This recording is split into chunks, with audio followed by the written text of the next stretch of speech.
Can you tell? Says it's live now. I'm going to check YouTube. Okay.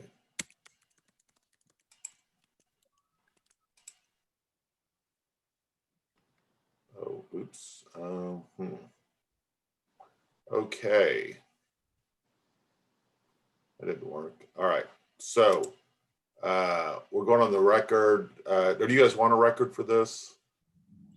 I do for one of the motions. I don't need it on the summary judgment. Okay. Let's go on the record on cause number DC 191331, Jose Maximo Gutierrez versus American Bottling Company et al. Counsel, make your appearances. Stephanie Banish for the plaintiff. Bill Reed for the defendant, the American Bottling Company. And the only hearing that's set is the motion for summary judgment according to the docket, if you can see the docket here, but you indicate there may be another motion that's set. Is that correct? Or I'm not sure what other motion you're talking about. Yes, Your Honor. We had set two motions for hearing today and sent out a fiat. The first one was a no evidence motion for summary judgment. And the second one was a motion regarding the deposition of Maricela Gutierrez regarding her refusal to answer some questions. I can show you the fiat we sent out, but If Ms. Banish agrees, I'm okay with hearing it. It's not on the docket, so I haven't read it. Yeah, that's fine, Your Honor. Okay, which one do you want to do first? probably the motion to compel would be the easiest. Okay, Whenever you're ready. go ahead. Okay. Your Honor, I represent the American Bottling Company. We bottle Dr. Pepper and 7-Up out in Irving, Texas. Mr. Gutierrez was employed by our company as a truck jockey. As a truck jockey, he would drive trucks out in our fenced yard and move them back and forth so the forklifts can load them. In May of 2017, he had his foot ran over by a forklift and has filed a non-subscriber. The American Bottling Company does not have workers' compensation insurance. If you recall, we had a motion to compel hearing back in April of this year because Mr. Gutierrez had refused to answer some questions about drug use and things of that nature. You had signed an order on June 19th, ordering them to provide information. We were able to work that out. When I deposed his wife, she refused to answer 8 specific questions. And what it involves is she has been designated as a witness for Mr. Gutierrez when this case goes to trial. So we took her deposition. She's basically saying that this injury has affected her marriage and that her husband can't do things the way he used to. But here are the questions that were asked. In November of 2019, Mr. Gutierrez was arrested by the Dallas police for family violence and had a restraining order and was removed from the house. When I asked her to discuss that issue, she was instructed not to answer. If you also recall, Mr. Gutierrez had been arrested by the Irving police in 2013 for cocaine possession use, whatever that may have been.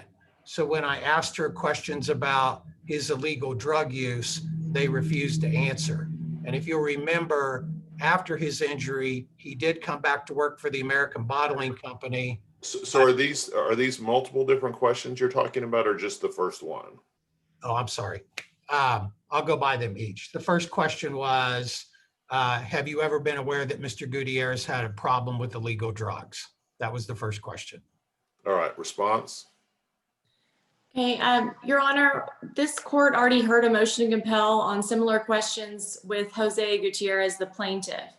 And the court limited what the plaintiff was required to answer regarding any drug use or regarding any previous criminal arrest or convictions. And the plaintiff did provide the information that the court instructed. Now defense counsel is trying to go outside of that ruling and get the information from the spouse. So first, I objected and instructed her not to answer because it's an abusive question outside the scope of discovery. It's ludicrous to think that if the information cannot be taken from the plaintiff, that you can circumvent that order and go to the spouse and require them to answer it. There's also a lot has happened since April, but my recollection, and it's been a long time, was that I allowed, because this is what I usually do, I allowed them to go into his drug use a certain period before. I don't know if it was a day before. or 72 whatever. hours. 72 hours before. So yeah, you'd be able to ask her about any drug use for the 72 hours prior, but you can't just ask about drug use in general. And I believe she did answer a question that was like that, but I'd have to go back. But I think if she was on any drugs at the time or whatever, and she said no. But he'd be able to ask the same questions of her that he did of him. So if there was a question about 72 hours and you instructed him not to answer, then she would need to provide that answer, but not just general questions. So I don't know which is the case, but to the extent it's going to be limited to the 72 hours prior to the accident. What's the next one? Second question was, do you know of any information that your husband was having problems using narcotics or illegal drugs during the time he worked for the American Bottling Company? And if you remember, Judge, you told me I could go into this area because he had a truck accident at the yard and refused to take a drug test. Now he's claiming future lost wages, and you said I would be able to go into that. So that's why I had asked if he had a drug use problem during the time. Your Honor, and that's incorrect. And you actually have an order that's in writing, and I believe we were on the record the last time. You said that he would be required to answer about any drug use at the time of either incident or in the 72 hours before, not over the 10 years that he was there, had he ever done any drug. Whatever my previous order, I'm doing again. So it'll be consistent with my previous order. Third question was, have you ever seen your husband ingest illegal drugs outside of treating his left foot injury? And here's my understanding, Judge. If you go with her point that I can only ask him 72 hours before his accident, then what do I do about the time when he wrecked the truck? And he's no longer working there. That's already been addressed in the previous order. The court made orders regarding the truck accident and the foot accident. Judge, I have the order and I can bring it up on the screen. Why don't you? Yeah, I mean, you can share screen or tell me what day it is and I'll pull it up. It's right here. You signed the order on June 19th, 2020. Okay, let's just see what I did.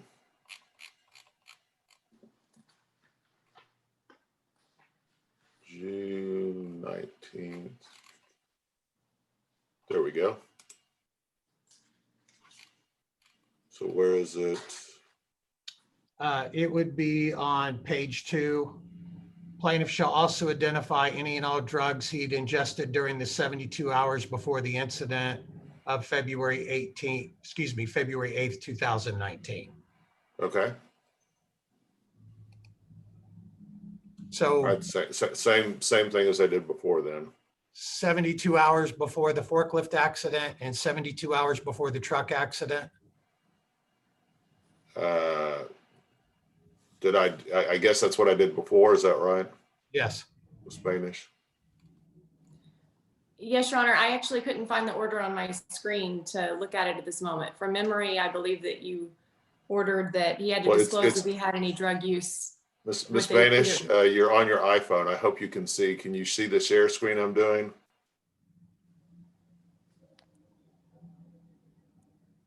Okay, yeah, I can now. I'm sorry, it didn't pop up initially. I had to scroll.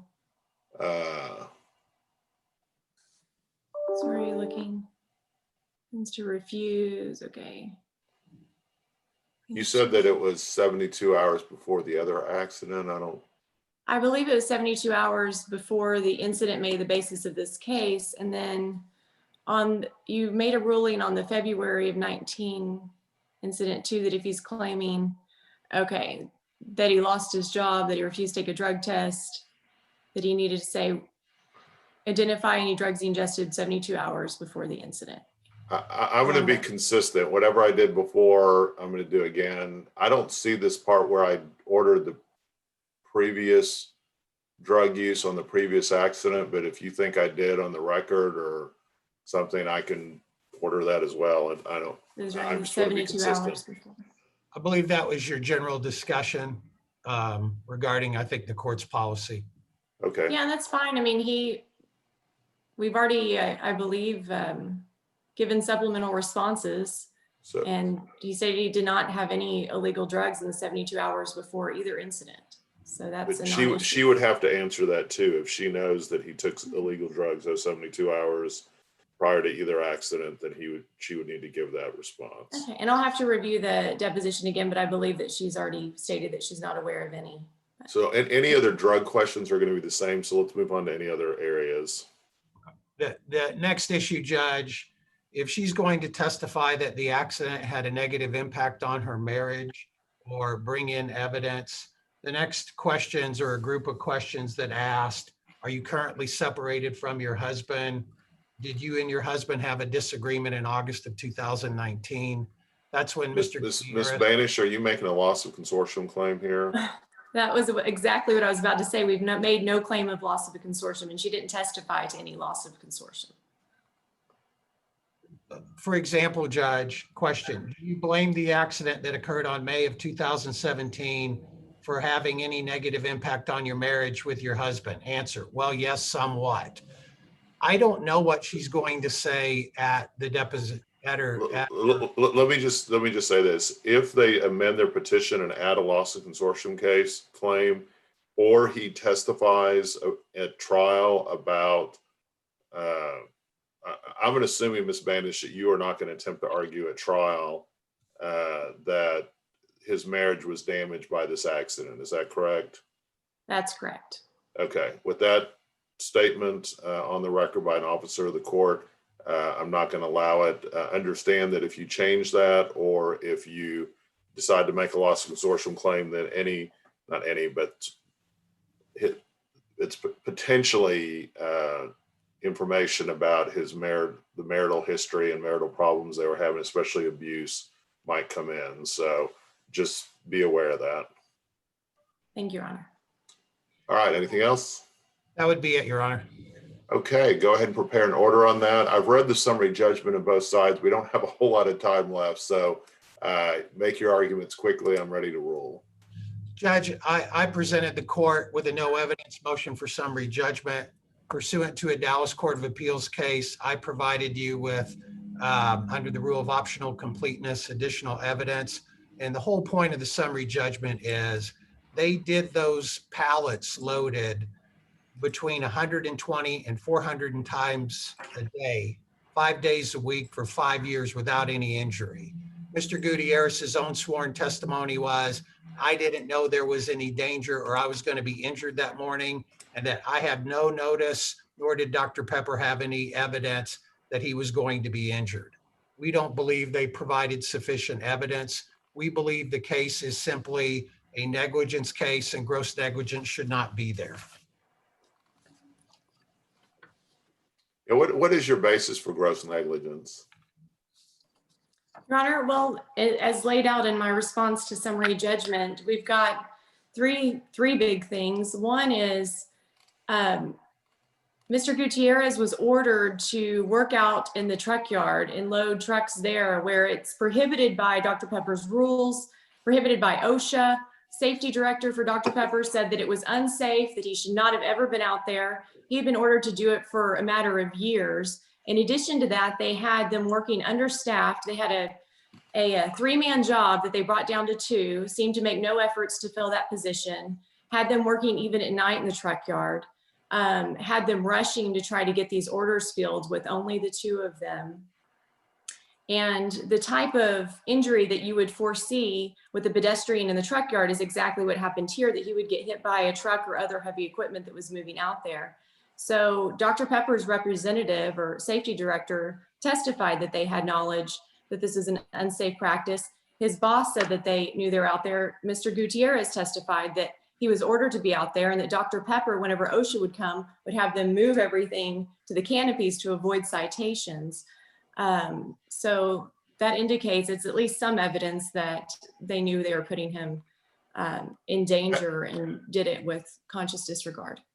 At this point, I'm going to go ahead and deny the summary judgment. I will tell you, typically on these types of cases, and when I say these types, I mean personal injury cases, where there's a gross negligence claim, I usually kind of address that at the time of the charge conference. I think she's done enough to get past summary judgment at this point. That doesn't mean that she's necessarily going to get to a jury on it, but let's just kind of see how the evidence comes in. Anything else, guys? No, that would be it. The only other thing, Judge, is that last time we had a hearing was in the last 30 days. You had issued a new scheduling order and I'd sent it to the court. You basically said discovery was closed except for plaintiff had new treating physicians, and I'd submitted an order to the court. Mm-hmm. Have you, when did you submit that? Did I not sign it? Has not been signed.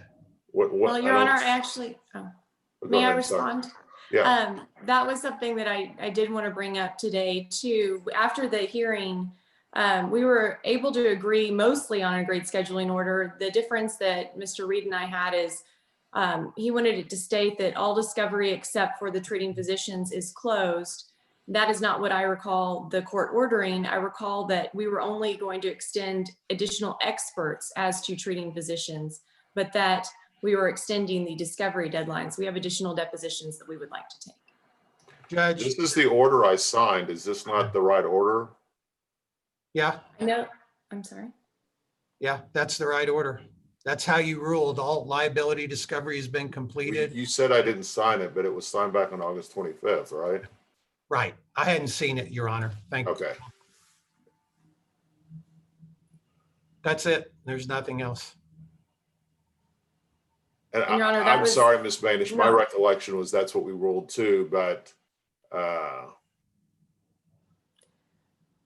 if you I remember wanna- having a specific discussion on experts because he didn't want to extend the deadlines. And I said, the client is still treating. And we agreed that we would limit the experts to that. But then whenever he was preparing an agreed scheduling order, he put that the discovery was limited to that. And I do not agree that being discussed or limited. Well, But then it's- he did unilaterally It says, submit that order. the order says designation of treating doctors for plaintiffs shall be designated by January 4th of 2021. Is that Yes. not, I'm not sure That how was- that is.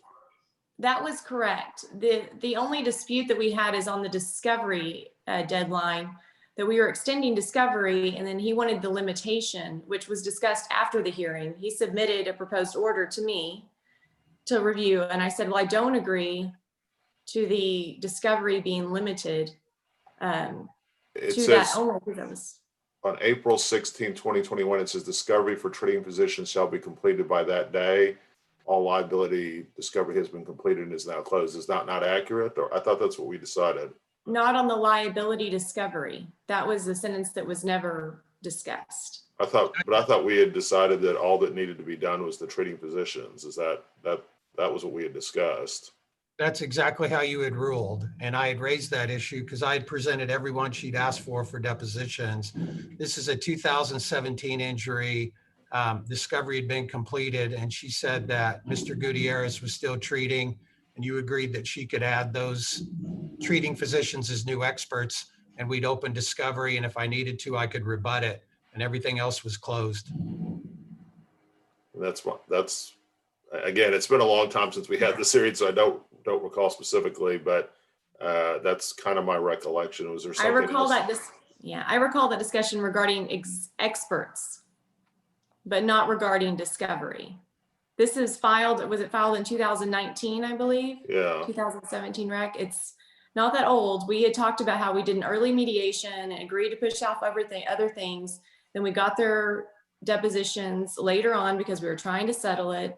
Now it looked like we were not going to be able to, and there's additional witnesses that I like to take their deposition, and we've got lots of time until trial. We don't know when that's going to happen, and it would streamline things and maybe encourage settlement if we could get these other depositions taken. There's a couple other witnesses, and then the treating doctors once they come. So we agreed to limit expert designations, but not discovery in general. I may be wrong about that. That's not how I recall it, but I'm not, what I would suggest at this point is if you feel there's some additional discovery you need, file a motion to reopen discovery. I don't, and if you have the transcript or even the YouTube from that day, and I said that, that's maybe I just assumed because we were limited, I thought we were limiting only the only discovery that needed to be done was the treating physicians. That's how I recall it, but I don't remember this other discussion about. Yeah, I don't think we discussed that. That's the thing. I think we discussed experts would be limited to that because he was arguing against new designations, but I don't recall a specific discussion on the discovery except that we were extending everything out. And then later that limitation was put in. But I mean, I can do that, or we can just wait till trial and then have all those witnesses come in and be surprised at what they say, or Mr. Reed can, but I think it would help with settlement and streamline of trial if we got them earlier. But I'm not making a ruling. If I don't recall, I don't know any.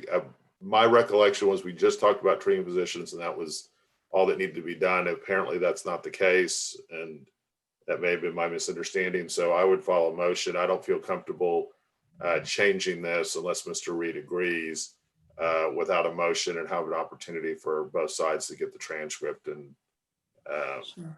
you know, and discuss kind of what still needs to be done. Mr. Reed, do you agree that there needs to be other discovery or no? I don't. And my other thing is simply this. If she has evidence that she hasn't disclosed, we've sent written discovery, she can identify it with the Rule 194. There shouldn't be any surprise at trial. But I had produced everyone that she had asked to depose. She deposed 3 witnesses from the American Bottling Company, and I'm not sure what else to do.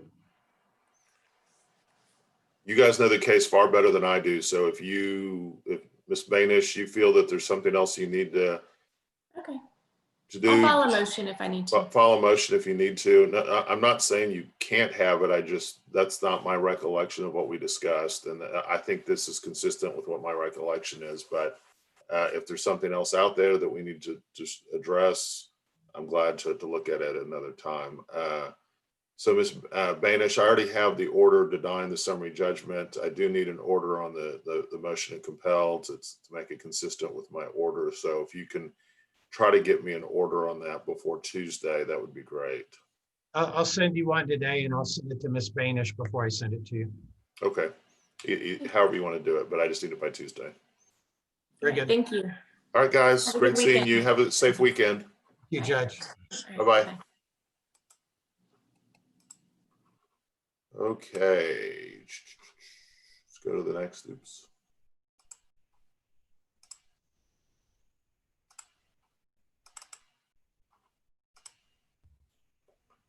There's something wrong with the website. This isn't good. Let's see.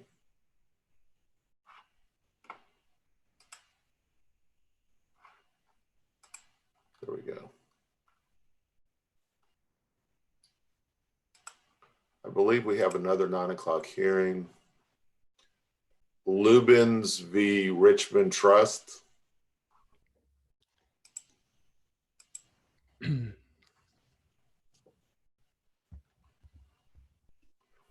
right, are we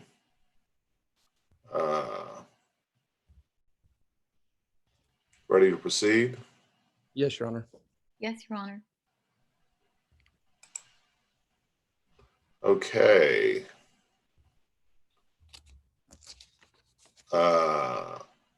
You guys want this on the record or no?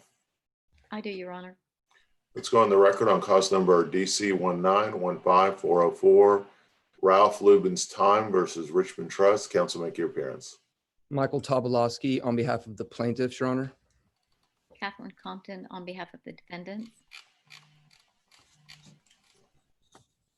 All right, let's proceed. Thank you, Judge. I will begin just by giving the court a very brief recap since we were actually before the court about a month ago. But long story short, the defendants in this case filed a partial motion for summary judgment on July 28th of this year. They set the hearing on that motion exactly 21 days out. Attached to defendants' motion for partial summary judgment were 2 declarations, one from a CPA who had been mentioned at a deposition, but who had not been disclosed by the defendants as a person with knowledge in their disclosures. The second was an expert who had been designated by the defendants 4 days prior to the filing of their summary judgment. plaintiffs therefore wanted to take the depositions of both of those individuals prior to having to respond to the defendant's motion for summary judgment. And coordinating that was just not possible. So plaintiffs asked the defendants if we could continue the summary judgment hearing so that the depositions could take place. We weren't able to reach an agreement. And so the plaintiffs filed an emergency motion to continue that hearing, which this court heard on August 14th. The court granted the motion to continue the hearing so that the plaintiffs could have an opportunity to take both of those depositions. And the court reset the defendant's motion for summary judgment on September 14th at 10 a.m. Immediately after that hearing, the plaintiffs had already subpoenaed the deposition for the CPA. And on August 19th, I took that deposition. I then went back, met with my clients. We reviewed the expert designation and declaration.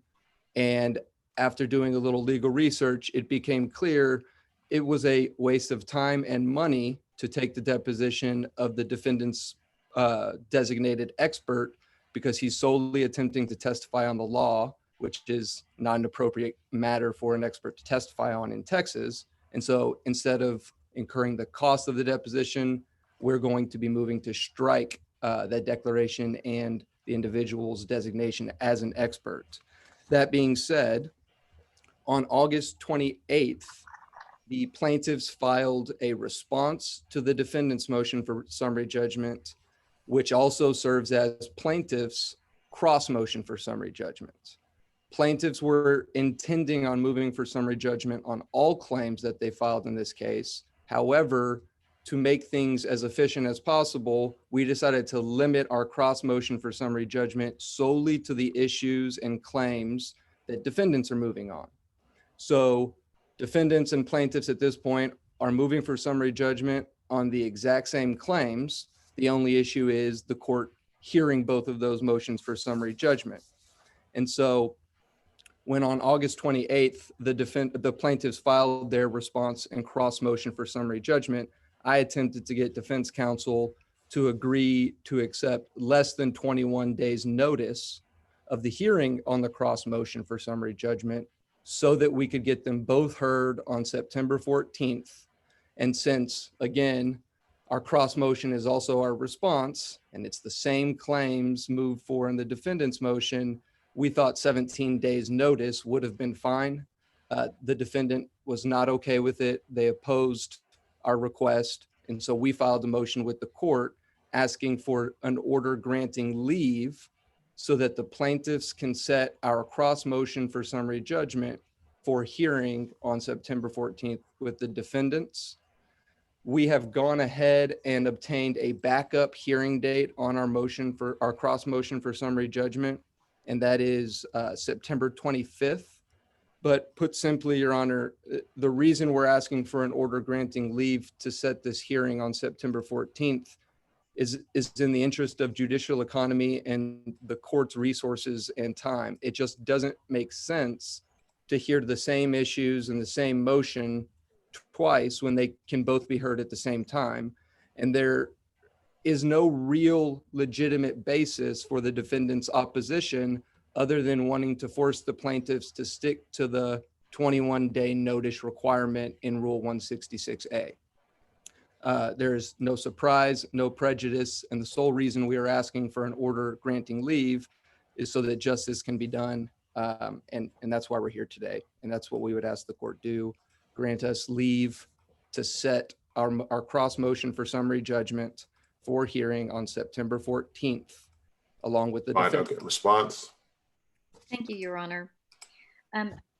Shortly, very briefly, we ask that you deny the plaintiff's now second emergency motion, this time to set their hearing at the same time as our September 14 hearing, as there is no good cause.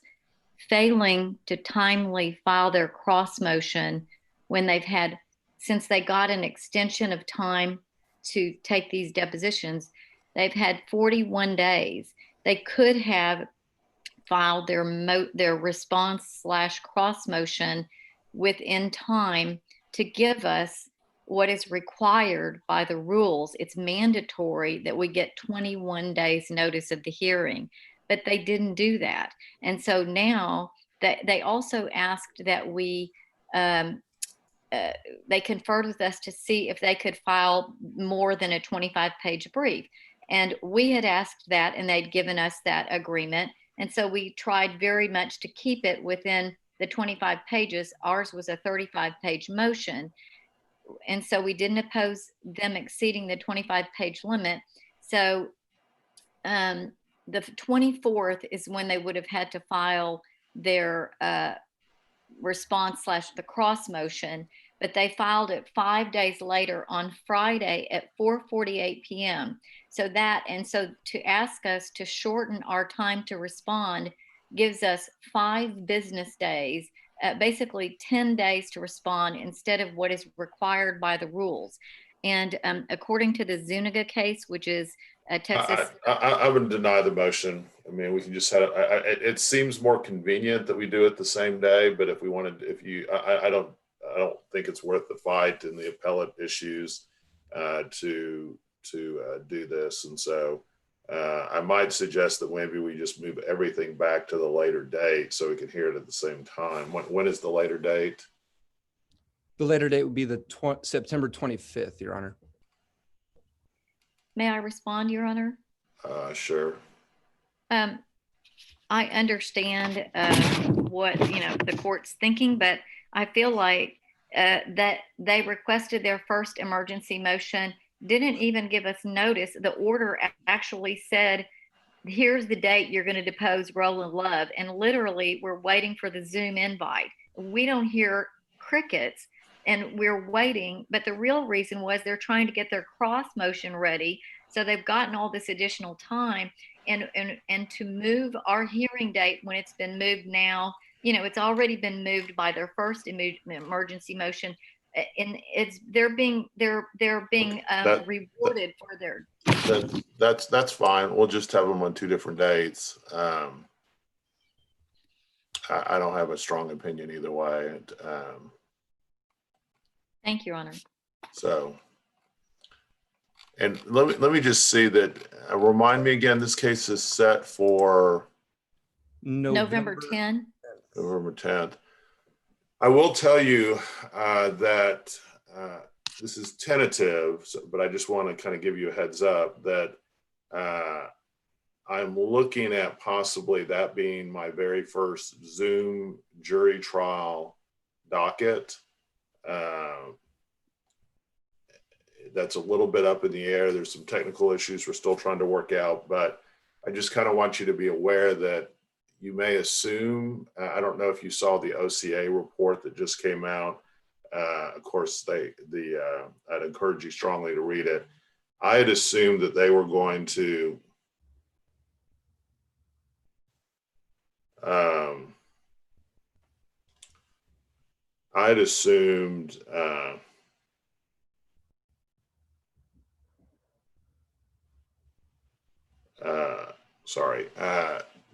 that they were going to continue the moratorium on jury trials throughout the rest of the year. It doesn't look like that's going to happen. And so I kind of have a choice in my mind. Either I need to do Zoom trials or in-person trials. I'm not comfortable that in-person is. So anyway, there's a possibility, definitely not a certainty, but definitely a possibility that this may be a Zoom trial. So I just kind of wanted to give you a heads up about that. Your Honor, and we certainly have no objection to that. And because of my client's age, Harvey is 81. I was concerned and did want to know if this was going to be moved down the road, because we are not in favor of that. So thank you for that. And this is totally a personal issue, but I want to let the court know that my daughter is going to be having a baby, her first baby, in October. And if anything is set on the day that she goes into labor, I'm going to not be at whatever it is. So hey, I understand that.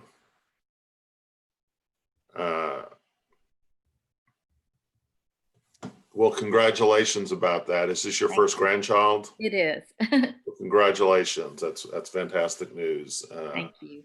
and obviously we will work around that. I don't want you to think that we're definitely going to do a Zoom trial, but it is definitely something that that just happens to be the first date that we'll have it. How long will this case take to try, do you think? We haven't talked about that. A couple of weeks. It depends wow. on if all the issues go away in summary judgment and there's one issue, then it might be a week. Mr. Tobolowski, let me know your thoughts on that. But if it's everything, then maybe 2 to 3 weeks. Yeah, I tend to agree, Your Honor. I actually think the majority of claims are ripe and appropriate for disposal on summary judgment, which is part of the reason why I was at least trying to get it all handled at the same time.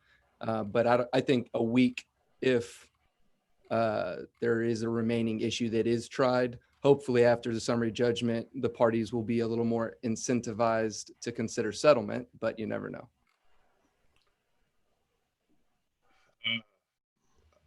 I'm not sure if the first trial I want to do, we'll have to just see. There's a lot that will happen between now and then. So let's just kind of, but I wanted to just give you a heads up. It's not definitely not a for sure thing, but our hope is to try this would be the first Zoom trial in Dallas County. You know, they've already done one in Travis County, and they started one and picked a jury. I think they started picking a jury in Bear, and by November there should have been quite a few Zoom trials out of Travis and Bear County by then.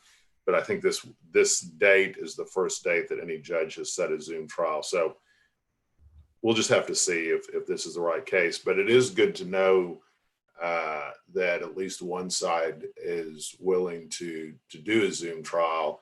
I am kind of giving preference to cases where at least one side consents. So, and that's a really good reason to consent because, you know, we don't want to put anyone at risk. So, so anyway, just something for you guys to think about. No ruling at this point, but just be aware. Sometimes people kind of assume that if it's a jury trial setting this year, it's not going to go. And I don't know that that's necessarily the case. So just be aware. Thank you, Your Honor. Thank you, All Judge. right, thank you guys. Dominique, do you mind emailing Ashley the link for this? I've sent it to her twice and she hasn't got it. And maybe you could call her too. Okay. So, And Your Honor, we'll submit a proposed order denying the emergency motion. Would that be appropriate? sure. Have you not done that already? I would have to look. Let me see what, We probably did, but But I still may be on the dismissal docket. But what's scary is he said he's gonna do his first Zoom jury trial in November. Who? Judge Hoffman. Oh, really? someone's talking, I can hear them talking, so just be aware. Someone Your was Honor, saying if we something. didn't already submit it, we will submit it shortly. Okay, great. Thank you. Your Honor. Thank you. Bye-bye. Okay, let's go to the next case.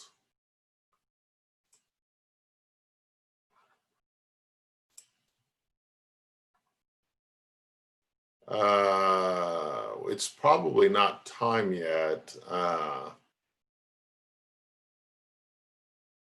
But is anyone here on Sudbury 10705 LLC? Ms. Cohen, what are you Yes, here Your Honor. for? I'm here for Sudbury.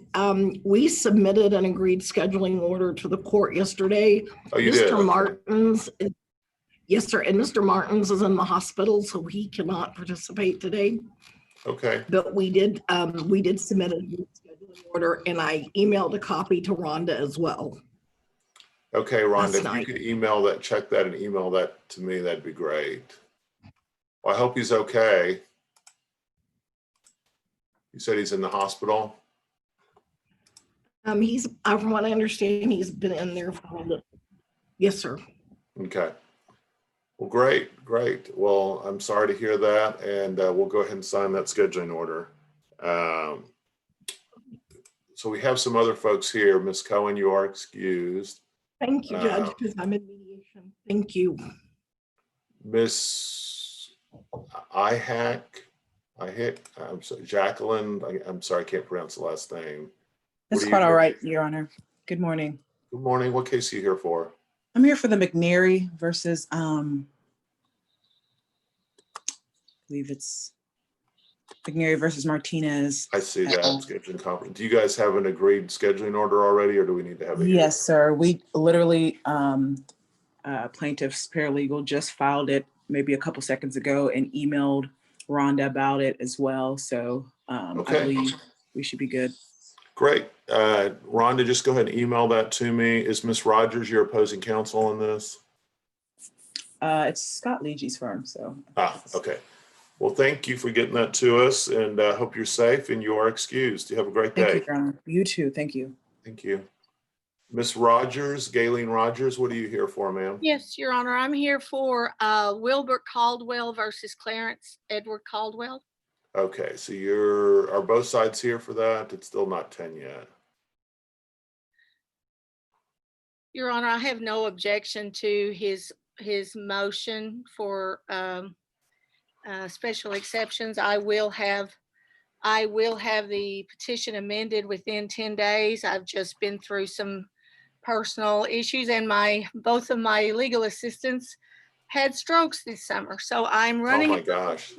I'm running a little late, but I have no objection to the order to have this amended within 10 days. It will be done. Is the other side here? I don't mind. I don't have a problem with that, but is the other side here? I just don't want to.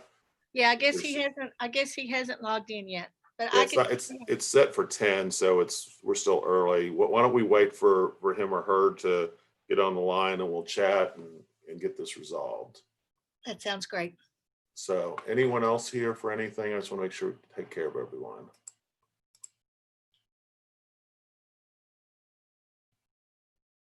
That looks like everyone. Dominique, were you able to reach Ashley? I'm emailing her right now. Okay.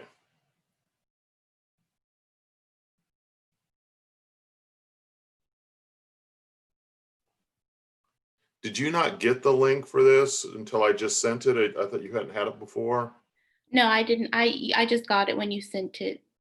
I thought you were going to be out today. I apologize. Oh no, I'm not going to be physically in the office, but I was still going to have hearings. Okay, thank you. And that'll be the same for next week too. We're obviously not going to be here on Monday because it's Labor Day, but for next week, just so it's clear, I will be handling things via Zoom. I just won't be physically in the office. Yes, sir. Thank you. And really next week, next Tuesday in particular, could be a really good day because we have quite a few. I'll just kind of show you non-jury cases set for next week. So let me see.